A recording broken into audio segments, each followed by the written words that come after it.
This week on Boring Gear Reviews, we're going to get into the differences and similarities between a vintage Tokai Les Paul and a modern Gibson Les Paul.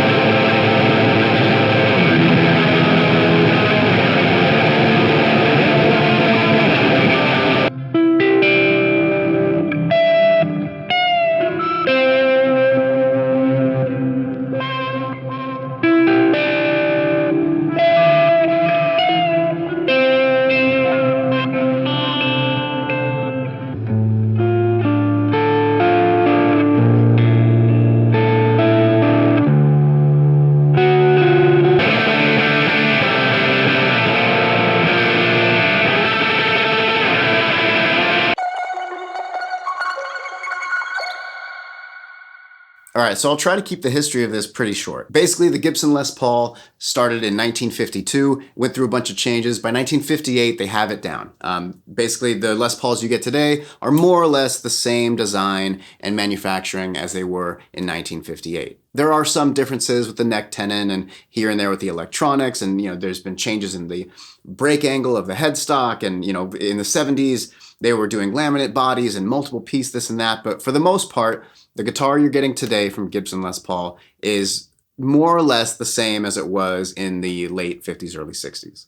All right, so 1958 through 1960, Gibson is making Les Paul standards and they're not selling well at all. So by 1961, they discontinued them and now they're replaced with the SG. That's hilarious now because the Gibson Les Pauls from 1958 to 1960 are worth $500,000. So by 1969, the Les Paul standard as we know it comes back. And all throughout that time, the construction of a Les Paul has basically been a one-piece mahogany neck, a 1 to 2-piece mahogany back, and then a 1 to 3-piece solid maple cap. Then in the 70s, they were bought by Norlin, and production changes. They were doing a ton of cost cutting. They were just laminating random pieces of wood together and pushing them out, and they were super heavy, and some people love them, some people don't, whatever. There's great guitars in every year and every type of construction there is. And then by mid-80s, they were basically back on track, and now they're in today, and there's, people say there's good years and bad years. Again, you can always find a great guitar even in a bad year, and a bad guitar in a good year. This particular Gibson Les Paul is a 2013 Traditional, and aside from the wood and the nut, I've changed everything on it. All the plastics are from Creamtone, the bridge is Faber, the tuners are Grover, the electronics are all Mojo Tone, and I replaced all the wiring with cloth and braided wire, and the pickups are from Sunbear. If you'd like to see a full demo and explanation of these pickups, click the link up here. So during that time in the 70s where Gibson was struggling, Japanese brands like Tokai, Greco, Bernie, Fernandez, and a bunch of others started making replicas of Gibson and Fender guitars. And up until the late 70s, you can argue that a lot of the quality was waning. But as the legend has it, in 1978, Tokai got a hold of a genuine burst, a 1958 or 59, and they measured every inch of it, took down as much detail as they could, and that was now the basis of all of their Les Pauls moving forward. After that, Greco and Bernie all stepped up their game as well, and because of that, late 70s through mid to late 80s, there's just an amazing amount of incredible guitars from Japan. So you'll hear some people say, oh, Bernies are the best, or Grecos, or Tokais, or Orville by Gibson, or Fernandez. They all seem to be great. I have examples from each company, and so far for me, they've been outstanding. This is a 1980 Tokai Reborn Old LS80. So most people tend to agree that like 79 through 84, 85, 86 is kind of this golden era of these Japanese, what are known as lawsuit guitars, because Gibson filed a lawsuit against them from using their name and some of the design stuff. So the branding on Tokai Les Pauls started as Les Paul Reborn. Obviously, Gibson had a problem with that. So in 1980, they changed it to Reborn Old, but that only lasted 6 months. And then from mid-1980 through today, their Les Pauls are known as the Love Rock. So these Reborn Olds are super, super rare. This particular guitar is an LS80. The numerical value on most of these Japanese guitars denotes the cost. So an 80 was 80,000 yen, a 120 was 120,000 yen, and so on. For these, any model below the 80 was usually chambered and it had veneer and was just a little different construction, usually a short tenon, and the electronics and hardware was cheaper. Then the 80 and up is when you start getting solid bodies, better pickups, better hardware and electronics. Most of the time, for any type of guitar, I'm not really worried about the electronics and the hardware. I'm probably going to change all that stuff out anyway. So the LS80s were plain tops, and then above that, they were flame tops, but all those flame tops are like a thin maple veneer. So the only thing I've changed on this guitar is the wiring. Just like my Gibson, I have all Mojo Tone pots and caps, and then these pickups are Sunbear. More on these pickups in a later video. So what I'm not going to do is try to compare the two guitars side by side so you can hear exactly the sonic differences and the extreme minutia changes between the two guitars. That's not interesting to me. What is interesting is talking about how they feel and then playing them both so you can hear how they sound. One of the special things about these early 80s era Tokais is the wood. So this guitar has old growth Honduran mahogany. This is the same wood that was used on the bursts in the late 50s and early 60s by Gibson. I'm not exactly sure where they were sourcing the maple caps from, but the fretboard is old Brazilian rosewood as well. So this is where a bit of the cork sniffing comes in. Modern Les Pauls, for the most part, do not use old wood because a lot of that stuff was farmed to death and they don't have that old wood anymore. Does that really make a difference? No, it's mainly construction that makes the biggest difference in your guitar. But wood, of course, plays a role. Everything plays a role in an electric guitar. So newer Gibsons are most likely African mahogany, which I heard a wood person, it wasn't made out of wood, he's just somebody who knew a lot about wood, talking about that unless it's from a certain region in South America or Honduras, like it's not mahogany and they can call anything mahogany. I don't know. I have no idea if any of that's true. What I do know is that this mahogany is different than this mahogany, and then this is Indian rosewood as opposed to Brazilian rosewood. Do I care? No. Both these guitars are outstanding, spoiler alert. So the similarities are obvious. They're basically the same guitar. The differences are these. My Tokai is about 8.5 pounds. My Gibson is about 9.5 pounds. They both have nitro finishes. The top carve on the Tokai is a bit deeper than the top carve on the Gibson. And be it the wood or the pickups, the Tokai has a slightly more focused sound, and the Gibson has a slightly more broad, and there's like a little more hollowness to the mid-range. But it's very slight. They both sound out of this world. So with guitars, the bigger thing is how do they feel? Both of these guitars hold tune and sustain and resonate beautifully. The intonation is bang on all over the neck, and they both feel very comfortable to play. My Gibson has a big, fat 50s neck. It's about 0.91 on the first fret and like a full inch on the 12th fret. So some people love this neck, some people don't. As far as Les Pauls go, especially people who are into like the older vintage style of Les Paul, this is like very sought after neck carve. And I'll have to say, it is very, very thick. It's a big, fat 59 neck, and it's still great. I really enjoy it. The Tokai, on the other hand, has a bit thinner neck. It is not thin. It is definitely not a 60s neck. It is still a 59 or 58 neck. Here I have about 0.87 at the first fret and 0.95 on the 12th fret. So these are both burst carves from 58 through 60. There's like no real consistency on the neck carves. They were carving these by hand.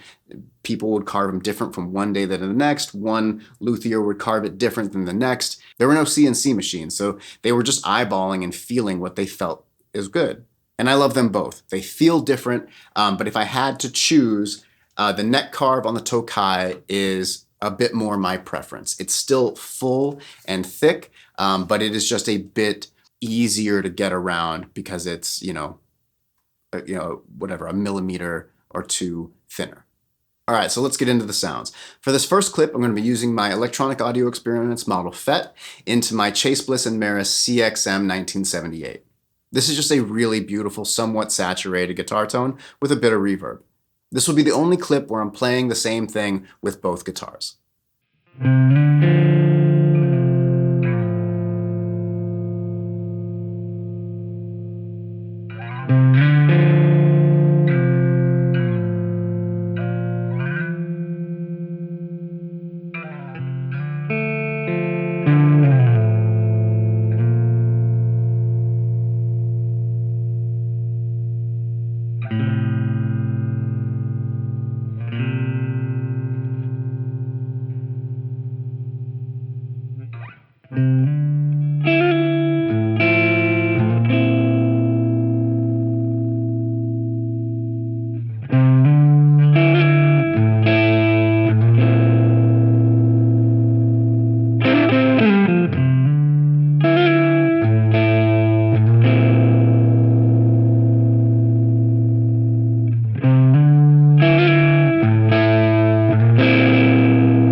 So as you can hear, both guitars are very similar, but there is subtle differences. As far as how I feel when I'm playing it, I'm totally comfortable with both guitars. As I said before, the neck carve is slightly different, the weight is slightly different, but they both feel fantastic in my hand. All right, so for this next set of clips, we're gonna add in the Fabrikat and the Thermae. The Fabrikat is gonna be handling some kind of lower pitch stuff in the background, and then the Thermae is gonna be doing some pitch sequencing.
And for these last set of clips, we're going to be using the model Fet and the Fuck Overdrive from Smallsound Bigsound. The clean portion of this will be the neck pickup rolled off, and then when I switch to the high gain stuff, I'm just moving down to the bridge with the volume at 10.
All right, and that'll do it. You know, if you're going to take away anything from this, it's that you don't need to pit these against each other. They're not in competition. They're both outstanding guitars. And whether you have a vintage Tokai or a vintage Gibson or a modern Gibson or a modern Tokai, the chance of you having an excellent guitar are very high. I was very fortunate with both of these guitars to get them for extremely reasonable prices, well under what you normally see them at. These vintage Tokais go for like $3 to $5 grand now. And I'm really, really fortunate that I did not pay anywhere near that. And the Gibsons are, you know, 25 to 3,000 and up to 10,000. And I didn't pay anywhere near that either. So if you find a good deal on a guitar you love and you're able to, that's the one that you should get. But there's definitely no battle or competition between these two. I love them both so much. If my house caught on fire, I would have to grab both and throw them out the window, and then I would burn up and sacrifice myself to them. So if you're new to the Japanese lawsuit guitars, don't worry, there's a ton of good information you can find. And if you can't find it in forums or through websites, feel free to leave a comment, and I would be happy to share whatever knowledge I have about it. Like I said, I've got, 5 or 7 of them, and they're wonderful, really, really wonderful instruments. I could never say that they're good for the price. They're just outstanding, and they're equal or better to any of my US guitars, Gibson or not. So if you're into the pedals, all the links to each pedal I use are in the description below. And as always, I was plugged into my UAD Apollo X6 and using the Softube JMP 2203 amp plugin. If you'd like any other reviews of my other guitars that you've seen in my videos, comment below, let me know. And if you're not subscribed and you enjoy this content, please consider subscribing. And if you are subscribed, thank you so much. As always, I will see you next week for another video. Peace.